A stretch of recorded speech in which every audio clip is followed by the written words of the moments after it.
Hello students, we had started the adventures of Toto. Now, in this chapter, we have learned that grandfather of the narrator, that is a skinboard, he has bought a monkey, a baby monkey from a Tonga driver, only in 5 rupees. But he has not told anyone else, that is the grandmother in the home, about bringing of a monkey. And Toto is very mischievous in nature. He One day what happened, he make the blazer in shreds. Okay, he torn the blazer apart, and he also pulled the peg out of the wall. He poses many problem for other animals also. Now what happened, we'll continue. When Toto, now we have also discussed that when grandfather went to Saharanpur to collect his pension amount, he also took the monkey, that is Toto, with him. And there he was asked by the ticket collector to pay him to pay also for the that person, that is the monkey. When Toto was finally accepted by grandmother, he was given a comfortable home in the stable, where he had for a companion the family donkey Nana. Now, with the passage of time, Toto was finally accepted by grandmother, means grandmother also came to know about the presence of a monkey, baby monkey, that is Toto, in the house.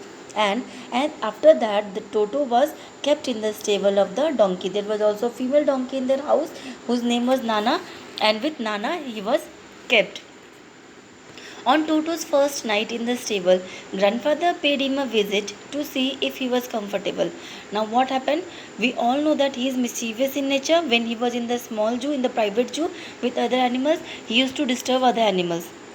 Okay, now what happened? He used to disturb tortoise and other animals. And here, when he was with Nana, grandfather wanted to see whether he is sleeping properly, whether he is whether he is disturbing Nana or what he is doing, whether he is comfortable or not. To his surprise, he found Nana, without apparent cause, pulling at her halter and trying to keep her head as far as possible from a bundle of hay. Now, what happened? Grandfather was surprised to see that Nana, without any clear apparent, here means without any clear reason, without any clear cause, she was pulling her halter means strap. Okay, strap put around the neck of a horse or a donkey, and she was trying to keep her head away from the bundle of hay, as if there was something in the bundle of hay. Grandfather gave Nana a slap across her haunches, and she jerked back, dragging Toto with her. Now grandfather pushed her in the haunches on her back, and she jerked back. She moved, and with her came Toto also. When she was moving, Toto also came with her, because Toto had tied her. Toto had held her ear with his teeth. Toto is so mischievous, he is so naughty, that he has, with his sharp little teeth, he has tied onto the long ears of donkey. He has cut her, he pierced the ears. Toto and Nana never became friends. After that, it was obvious that Toto and Nana, they can never become friends.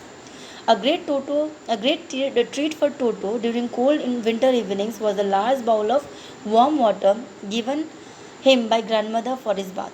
Now, a great treat for Toto during cold winter time. It was a great treat for Toto when he used to get warm water by the grandmother to take his bath. All the other people in the house, they are bathing in warm water. So was Toto. Toto was also given warm water, and he used to be very happy. He would cunningly test the temperature with his hand, then gradually step into the bath, first one foot, then the other, until he was into the water up to his neck. Now, first, as we human beings do, he used to test the temperature with his hand. He used to put his hand inside the bucket or the bowl to test the temperature, and then he used to step his first foot, then the second foot, and he used to be inside the bowl. Okay, this is how he used to enter inside the bucket or the bowl, and then he used to bath. Once comfortable, he would take the soap in his hands or feet and rub himself all over. After becoming comfortable in that bowl, then he used to rub soap all over himself. When the water became cold, he would get out and run as quickly as he could to the kitchen fire in order to dry himself. Now, when the water of that bowl was cold, he used to run to the kitchen fire in order to warm himself, in order to dry himself. If anyone laughed at him during this performance, Toto's feelings would be hurt, and he would refuse to go on with his bath. Now, he used to bath properly in the bowl. After that, he used to run in the fireplace to dry himself. And when any person, any animal used to, if look at him, and if make fun of him, if laughed at him, then he used to be very furious at him, and from next time he used to refuse to go for a bath.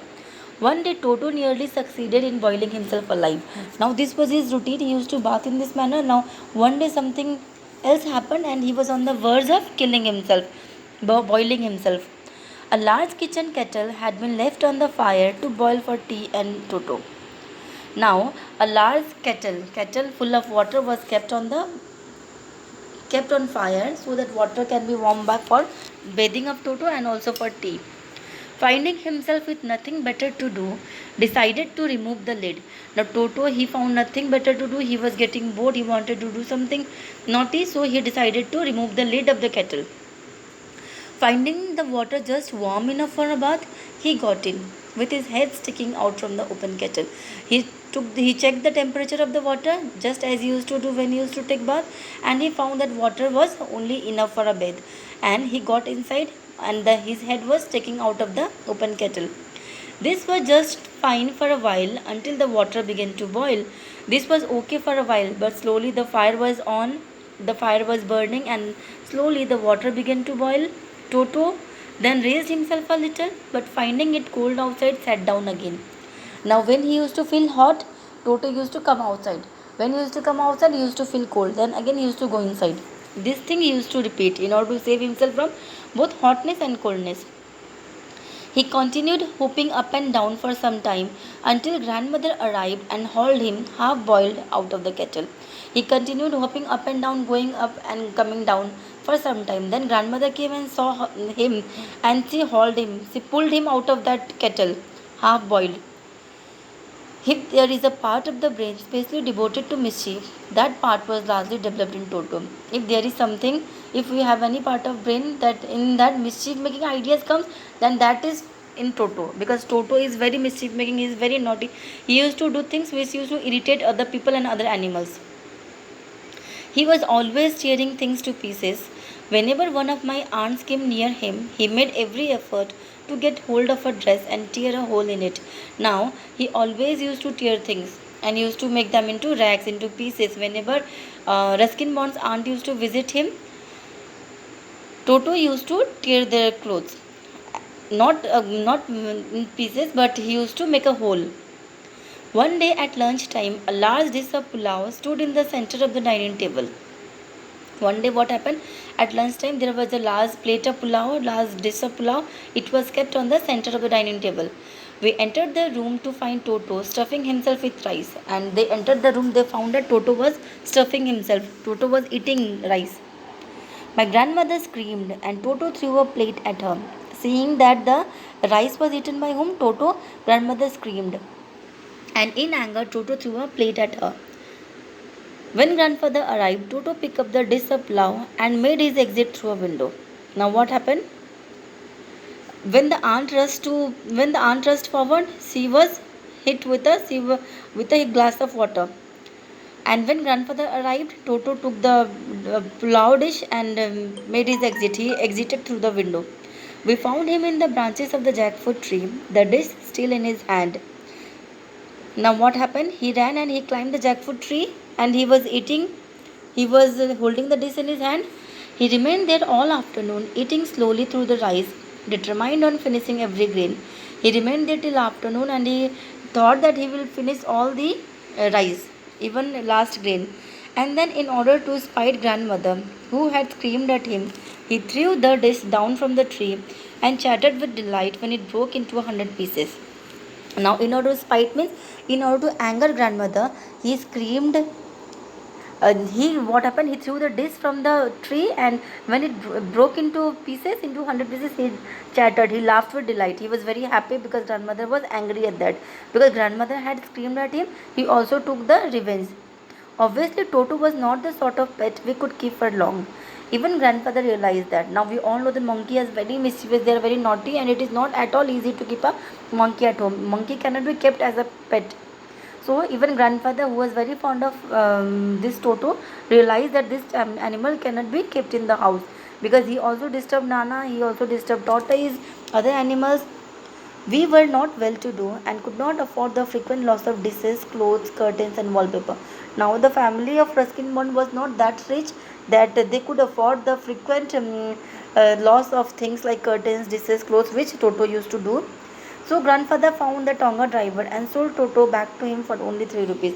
Now grandfather found that Tonga driver from whom he has bought Toto, and he sold that Toto back to him in only 3 rupees. He bought Toto in 5 rupees, and now he sold Toto in 3 rupees. This is how grandfather and his family got rid of Toto. So here we complete the chapter. Initially, Toto was brought to the house with much excitement, but at the end, it became a headache for the family. So it was given back to the Tonga driver.